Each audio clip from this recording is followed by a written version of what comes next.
Welcome to another live from Great TV, man.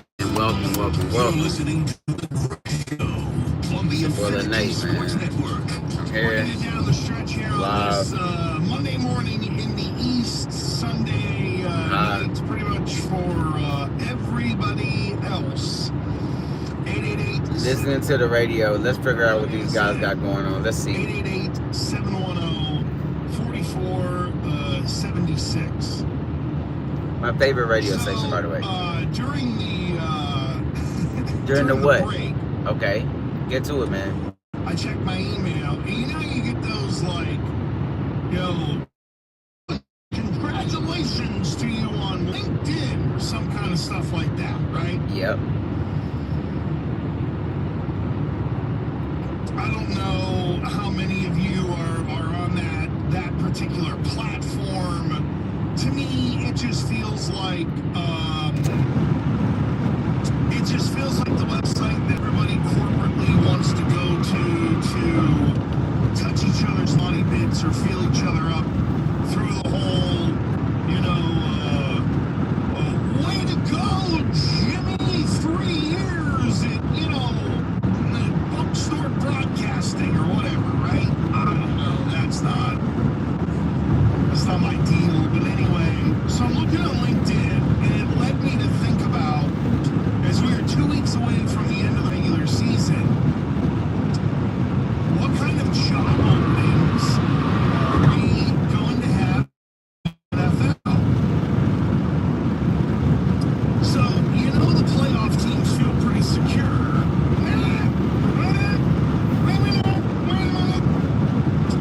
There's been a lot of barking this year in Pittsburgh about Mike Tomlin.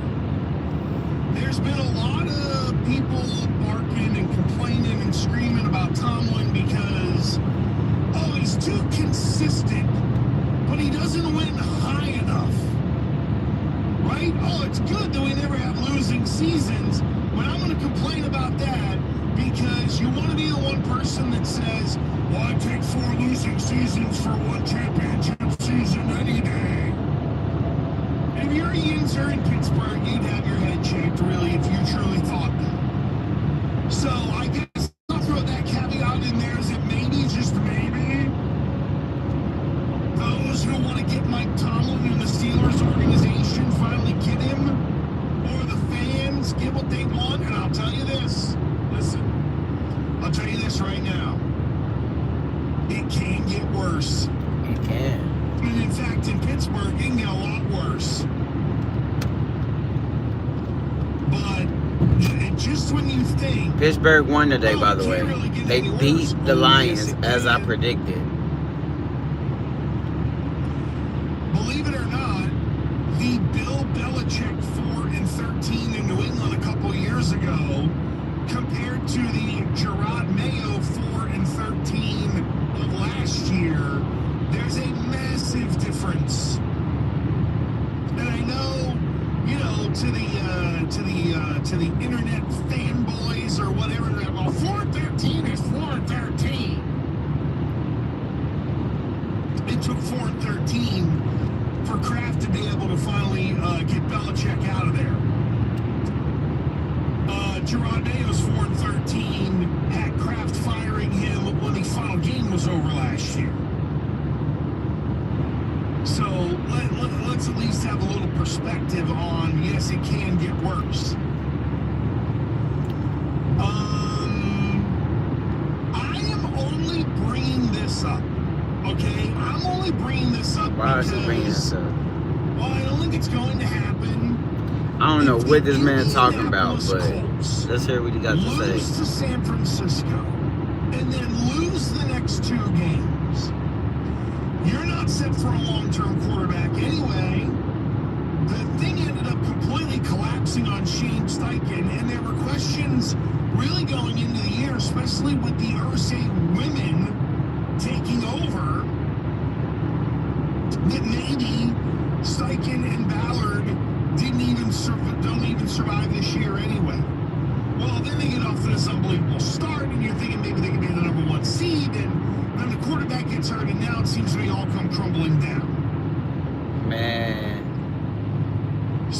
just wonder about Indianapolis because there's no. Will Indianapolis win today? Right? Will the Indianapolis Colts beat the San Francisco 49ers with Phillip Rivers at quarterback? Their situation at quarterback is wide open. Now, I know they don't have a first-round pick because they sent it to the Jets, and they really did roll the dice and go for it. Now, that would indicate usually that if you're giving up that first-round pick and you're kind of rolling the dice, What's up, then Chad? management and ownership would be okay. I appreciate y'all viewing the channel. I'm just saying, if he gets ugly against the 49ers, I'm on day 21 of working 3 weeks straight, non-stop, man. Very, very tiring. So I just kind of wonder about that. I'm not doing this again. You know, will Reed walk I gotta do away better in for Kansas myself, City man. now that I do. they're, What's up, Jazz? reset season and Mahomes is Just hurt? talking about It how I sounds just like worked 3 weeks straight and I think it's listening to football, just catching up. Mike McDaniel in Miami is a dead man walking, in my opinion. I think Mike McDaniel. Yeah, just got out work 3 weeks straight, 10 to 12 hours a day. I'm good, just thinking about life, listening to football to kind of distract me from, you know, to distract me. It's been a long day. I appreciate you. I appreciate you, 817. Real talk. 817, man. Fort Worth. Hey, Fort Worth, Texas, stand up right now, man. This is where the hustlers are born. We don't stop. We don't give up. We keep going until we can't go no more. You know what I mean? So, shout out to Fort Worth, man. My city. My favorite team right now, I like the New England Patriots. They playing like some really good football. The defense is crazy. Changed the whole franchise around. And they're looking good, man. They're looking good. That's my AFC team. My NFC team, of course, I'm repping Dallas. Of course, you know. But since Dallas is out of the playoffs and we're going to go with active teams, I'm picking Philadelphia Eagles. I think they slept on. I think they're quiet and they're going to come out on fire. I think Philadelphia going to come out on fire when the when the new season begins. Because when it's the playoffs, it's basically a new season. You know, we're going to see what them boys talking about. If I was Philadelphia, I would just win to get in, rest my players, and then when it's time to play in the playoffs, go hard as hell. So, y'all let me know y'all favorite teams. But I literally, you know, let me know how y'all would feel if y'all just worked 3 weeks straight. And it's not over. We still got Monday and Tuesday to work, and then we're going to start our Christmas break. And I can give y'all the Christmas vlog. Take y'all Christmas shopping with me on Christmas Eve to finish the rest of these gifts at the mall and call it a Christmas, man. You know, I think I did I think I did good this year as far as taking care of everyone. You know, I didn't put myself first. I didn't. I got everybody else something. I didn't get me nothing. I didn't get me nothing for Christmas. What I got for Christmas was hours. I put in hours for Christmas. So, happy holidays to you guys. Happy holidays. I hope you make the best of these holidays for your friends and family and kids. So the AFC, Vegas is on the radar. Cleveland is on the radar. Tennessee is open. Miami will be open, I believe. And then Indy is on the radar as well. In the NFC, the Two more Giants days of shop this is shit. already open. They may have a quarterback and already have a number one. Like, they may have their quarterback in Jackson Dart. think they're screwing us out of our hours because we were off Friday, and usually on Sundays we get double time, but we didn't get double time this Sunday because we literally didn't work Friday because I had to do inventory. So that sucks. That's cutting away from my pay. What a bummer. I think we're only working 8 hours tomorrow and Tuesday. So those 2 16-hour days is going to screw me over when it's time to get paid again. Because it's only going to be for 4 days. And they're 8-hour work days. So we're going to be missing a couple hours on that check. Yeah, it is what it is, you guys. The New Year's coming. I know y'all got a New Year's resolution. I think you should start right now. I think y'all should lock in right now. Y'all need to lock in right now on y'all resolutions. You know what I'm saying? It's time to lock in, man. I don't want the old money. I want the new money. I don't want to be working a job. I want to be getting paid from this internet. I need to figure out how to get paid off the internet. The internet, it's a job. You got to figure out how to work it to get paid. I got to figure out how to work this shit, man. So I decided to go live with y'all every day. You know, we gonna stream every day, talk sports, give y'all the inside look of what it's like working 10 to 12 hours a day non-stop. You know, just try to motivate somebody out there that got dreams and aspirations. Y'all can do it, man. So, I already know that the Giants in Tennessee are open, so there's 2. So I think when it's all said and done, the Giants, Vegas, Cleveland, Tennessee, and Miami. So what's that put it at? That gives me, the Giants are happening, it gives me like 5. And then if some of those radar ones come in, like Atlanta and others, then we know that things could really turn. Nice job, Jack Cardi. Thanks to all of you.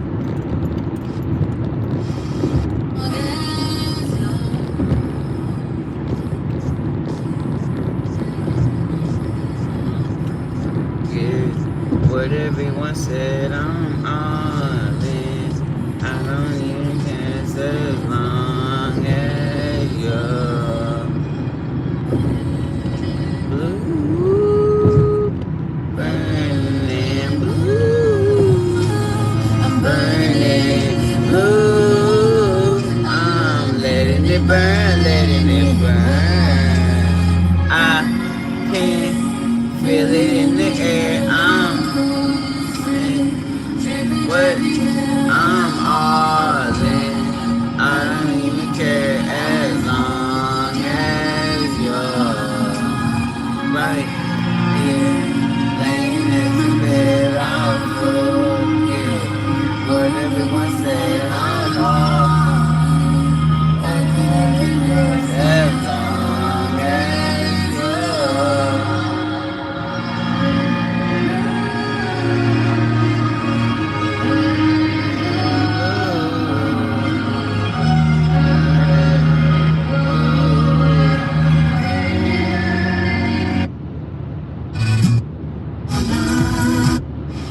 If you heard, call J. Alexander Law at 1-.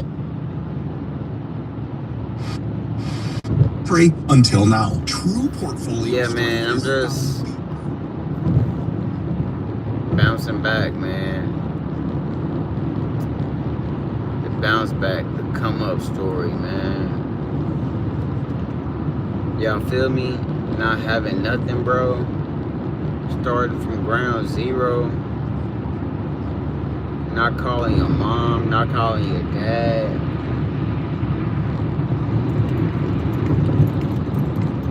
Straight grind mode every day of the week, man.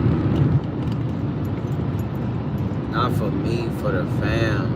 Feed the fam, FTL. It's the game, bro. Feed the fam. I know y'all feeding the fam. Yeah, man. I'm high. I'm feeling good. Feeling great. Just want to be able to just spread positivity, man. I really want y'all to have a really good holiday. I don't know what I'm going to do yet. Still looking for a place to... Still need to try to find out how to get approved for an apartment.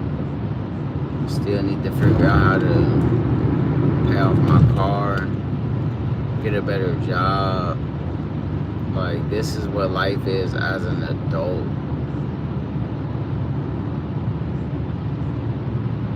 Literally.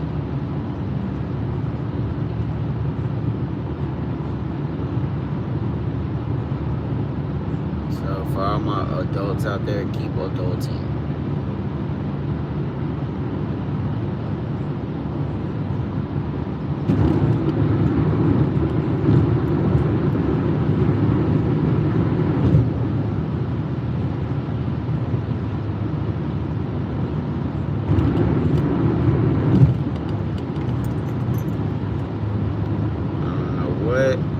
God want from me, but I'm gonna put in that work, man.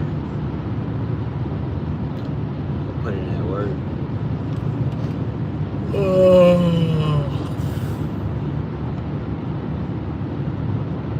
I'm not tired. I'm not tired, y'all. If I look like this, it's cause I just look like this. You feel me? Feel good. Even though the Cowboys lost today, I feel good. They got their ass whooped. I really, really wanted them to win. I was watching the game before work, and it just got worse and worse as the game went on. Oh, Jerry Jones, man. You're a piece of shit. Oh, fuck. Man, why am I yawning? I did not eat as much as I would have liked to.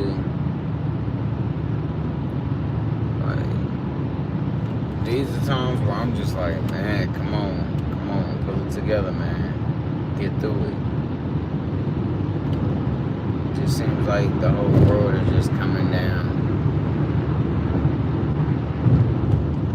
Fuck. Don't y'all hate when y'all miss y'all exit?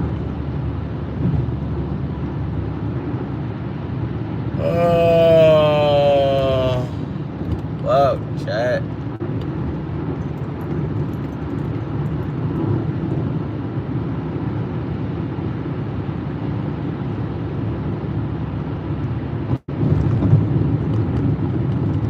Well, my phone's about to die. I really appreciate y'all riding with me. I should just grab my charger and charge my phone, but dude, I'm just like, I don't even know where my charger is. It's in the back. Grabbing that would be very, very difficult. I know it's right down the floor. I'm not doing it, y'all. I'm pooped. I'm out of there.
video that, much like you had probably heard rumblings of, the Infinity Sports Network is coming to an end at the end of this week.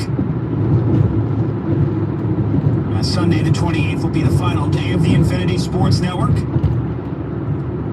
And then Westwood One Sports takes over, merging together the Infinity Sports Network and our sister station, our sports betting network, BetMGM Network. And it's becoming Westwood One Sports. And I am fortunate and excited and blessed and honored to be a part of the new Westwood One Sports lineup. And I will be joining Brad Evans, and the two of us together will be hosting the show called BetMGM Tonight, and it'll be every Monday through Friday from 6 to 11 p.m. Eastern on the new Westwood One Sports lineup. And so I decided my final shows here, the final iterations of the Pat Boyle Show on the Infinity Sports Network, would be Monday, December 22nd, that's today, and then Tuesday, December 23rd. So I got 4 hours to give it to you today, 4 hours to give it to you tomorrow. Here's basically how we're going to do it. As we do every Monday, I'm going to break down all the big games, give you my opinions, give you my takeaways, what it means. We'll get into some debates, of course, as we always do.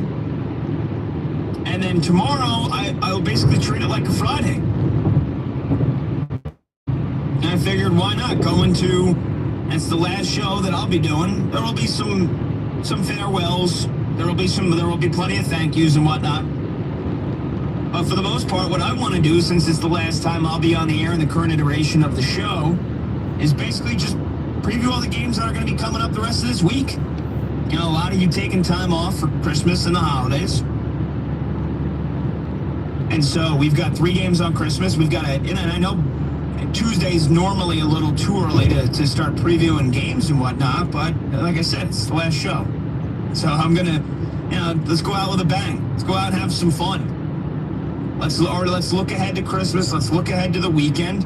Week 17, the penultimate week in the regular season, where we will basically just about have the entire playoff field filled out by the end of this week.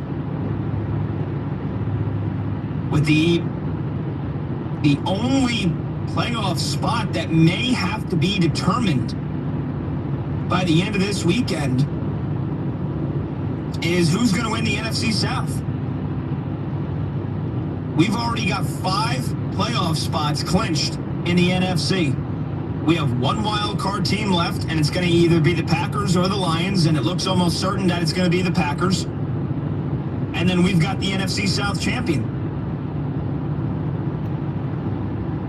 which, unless Carolina wins this week and Tampa Bay loses, it's going to come down to that final game between the Panthers and the Bucs. Actually, I think if Carolina wins, they will actually clinch. I believe if the Panthers beat the Seahawks on Sunday, they will clinch, and we could have the full playoff field determined by the end of this weekend. Which is crazy, because that's not normally the case. Normally we go into the very bitter end looking for that 7th and final seed, or hell, I mean, there's plenty of times where you need 3 playoff spots filled out, or 4 playoff spots filled out total on the final week of the year. In the AFC... Damn, I want Tampa Bay to go to the playoffs, man. Come on, Tampa Bay. But it is nearly a formality for most of the conference. Like, the Bills and the Chargers are both essentially already in. The only team that can get in right now as a wild card spot that's not currently in the top 7 is the Indianapolis Colts. And again, it's Phil Rivers, and it's a banged up team. And if they lose tonight to the 49ers, the Bills will have clinched and the Chargers will have clinched. Which, again, the Niners are nearly a touchdown favorite, so that's likely to happen. And then the Jaguars actually have clinched as well. And then the Texans can clinch with a win, although I believe if the Colts lose via the tiebreaker, the Texans could actually clinch a playoff spot today as well. So after tonight, if the Niners take care of business, we might be down to just determining one wild card spot in the NFC South champion, and then only one spot in the AFC, which is who's going to win the AFC North. So yeah, we'll preview all the games tomorrow, and by 6 a.m. tomorrow, 28 hours from now, I'll sign off, and I hope that all of you will join me in my new venture, which is going to be on the new Westwood One Sports lineup, again hosting BetMGM tonight alongside Brad Evans every Monday through Friday, starting a week from today from 6 to 11 p.m. Eastern. So with that being said, let's kick this puppy off, and the Ravens look like they are dead now as well. And I just kind of ran through the whole playoff scenario with you. Baltimore looks like they're dead. And it's the same story it's been all year long. You get a Lamar Jackson injury, a back injury that knocks him out right before halftime. You get fumbles and turnovers that cost this team dearly. First quarter, they're driving after they pick off Drake May. Derrick Henry fumbles. Then you get a missed field goal in the third quarter that could have given them the lead. Granted, 56-yarder. It was short, not easy in the cold Baltimore air, but they left points on the table there. And then a chance to drive down and win the ball game in the final 2 minutes. And Zay Flowers fumbles. Lamar Jackson, nowhere to be seen in this second half. It was Snoop Huntley, and it's the second time Lamar has been hurt this year. It was fumbles from key star players costing them. But most importantly, once again, it was a double-digit fourth quarter lead that evaporated right before their very eyes. Nah, for real. And damn. I know that the excuse I should have bet on New England to win. That's what I wanted to do. If the Ravens didn't make the playoffs from the very beginning of this season, when Lamar Jackson initially got hurt with the hamstring injury in the game against the Chiefs, and then had to miss 3 games. It's not like he missed half the season. Lamar Jackson missed 3 games. He left in the first half in this one, so I'll even give him the benefit of the doubt, and I'll say he missed 4 games. For a team like the Ravens that were projected to win the AFC North before the season started, their win total was what, 11 games, 10 games? All the talent this team has on offense, and they're going to miss the playoffs, barring a collapse. If the Steelers beat the Cleveland Browns, it's over. That's all the Steelers have to do after they pulled off a shock win against the Lions. All the Steelers have to do is take care of business against the Cleveland Browns, and it is over for Baltimore. Pittsburgh's 9-6. The Ravens are 7-8. The Ravens can only win 9 games. If the Steelers beat the Browns, the Ravens are gone. And once that happens, John Harbaugh should be gone as well. Like I said, the excuse was built in for him. Lamar Jackson missing 3, and if you want to include tonight, 3.5, 4 games, that doesn't excuse Baltimore from missing the playoffs. They lead the NFL now. It's 12 in the fourth quarter years. Unacceptable.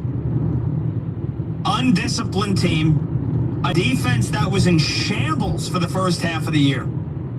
Unacceptable.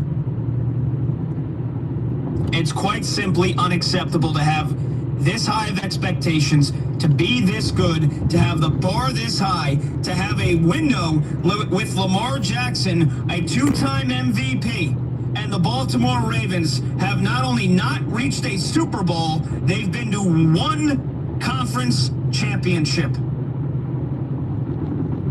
1. My bad, y'all. Knocked out by the Buffalo Bills last year.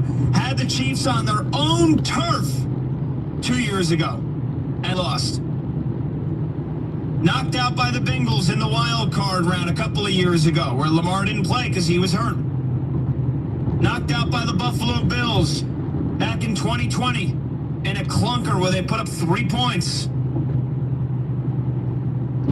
Knocked out by the Tennessee Titans, dominated by the Tennessee Titans back in 2019, where they went 14-2 in the regular season and were at home in that game.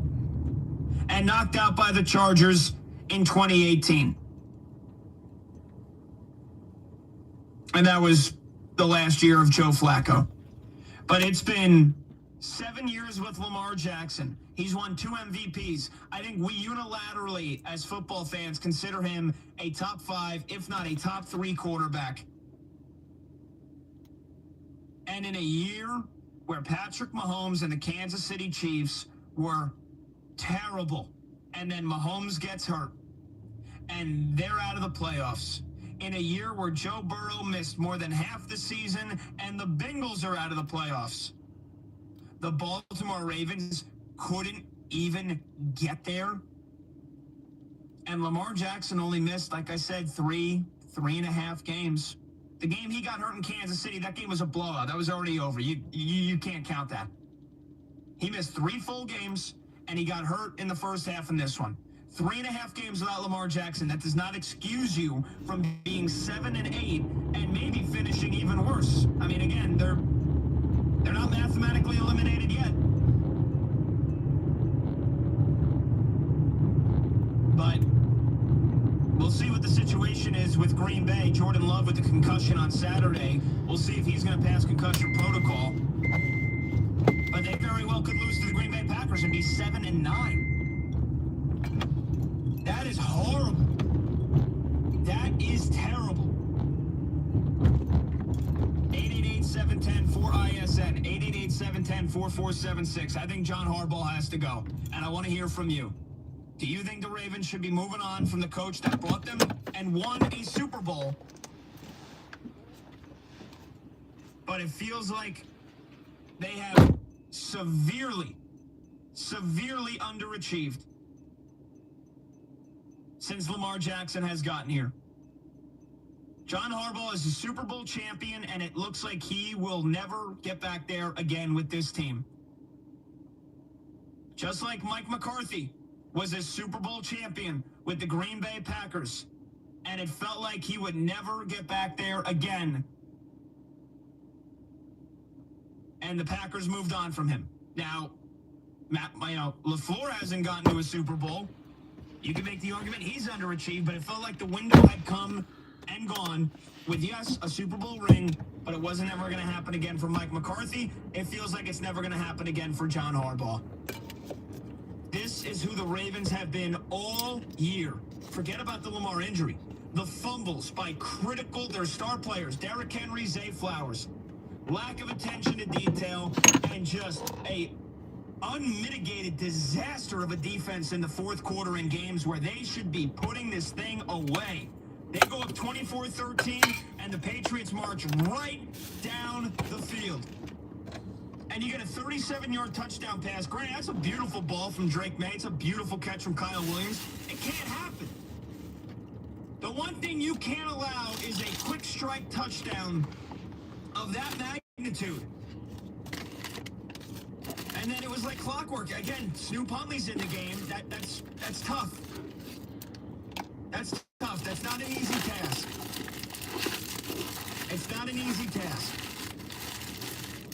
And I don't think that they played this wrong, right? Because then the next possession, it's 24-21. The Patriots score that touchdown. They get the 2-point conversion, which, by the way, how about stop the 2-point conversion one time?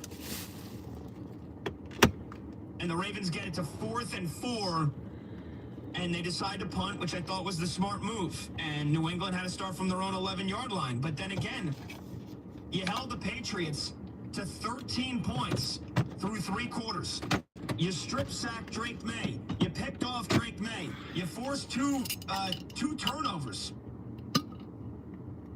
And then out of nowhere, the Patriots go 7 plays, 73 yards, touchdown in under 4 minutes. And then you punt the ball back, and they go 9 plays, 89 yards in under 3 minutes to go ahead, including a 4th and 2 conversion.